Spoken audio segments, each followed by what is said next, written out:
Assalamu alaikum. From the past few days, as we were talking about the Mawlid of Prophet sallallahu alaihi wasallam, it caused a lot of unrest in all the Wahhabis out on the social media, especially TikTok.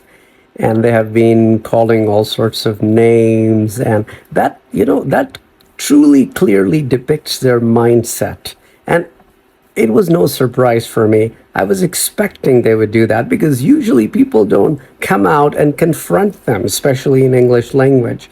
And inshallah, we will continue to do that in the light of Quran and Hadith. And of course, these people have very, very little understanding of Quran and Hadith.